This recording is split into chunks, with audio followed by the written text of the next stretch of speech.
ask, how does it feel for someone who does not know Chinese to read this poem? Like, what's their impression? Well, people can learn to read poetry. So if you come to it with training only in English poetry, it's going to sound very flat, like a, sort of a descriptive poem. I climbed a mountain, I went down the mountain, I sat by a pool. But if you learn to read Chinese, even translation, you can put the pieces together. People learn how to read. So reading is a skill that you develop over time. It's a way of paying attention, just as reading English poetry is a way of paying attention. It's just a different process of paying attention, noticing different things. And as I was mentioning earlier, you have, of course, the phenomenon that Chinese poetry didn't just belong in China, but was throughout East Asia, and people whose language was radically different language family.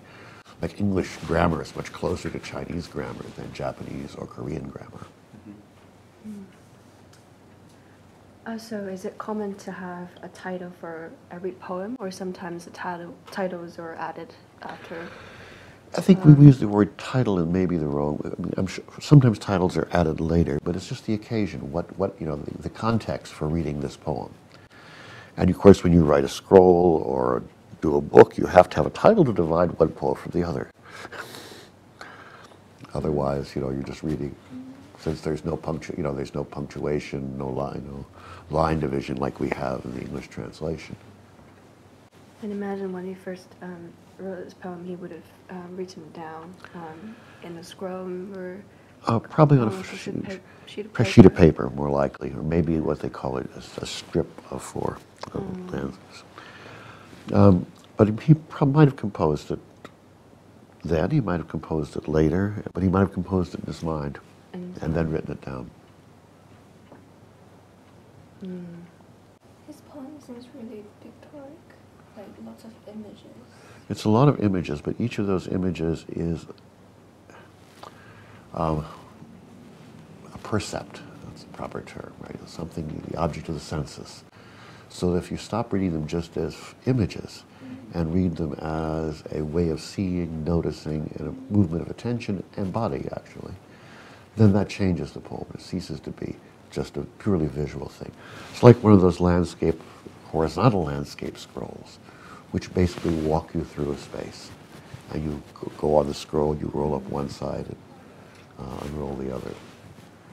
But what seems to be static, when you read it in English, you learn to read it. It's not static.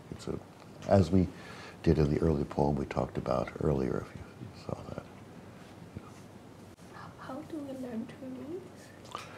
You learn to read, I think, by sitting around like this and going over poems with somebody that's been reading Chinese poetry a lot, has read a lot about Chinese poetics, and then you do it. The more you do it, you gradually learn to do it. The same way you learn to read English poetry. Even you may be a native English speaker, no one is born with the ability to read English poetry. It takes time.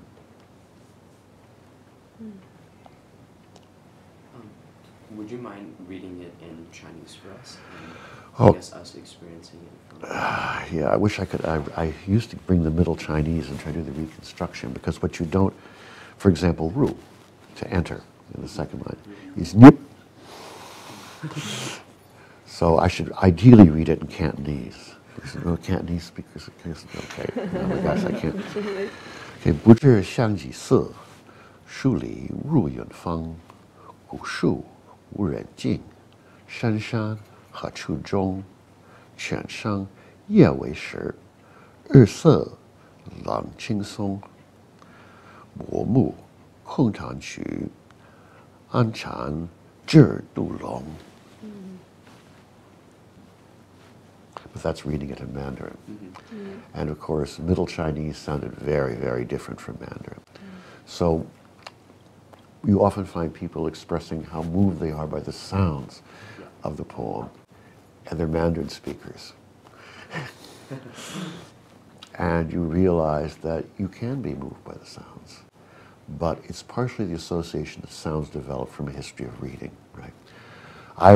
I had some Korean students who were trained in traditional, and if Korean pronunciation of Chinese characters is nothing like Chinese or even, and they would read it with great emotion, right?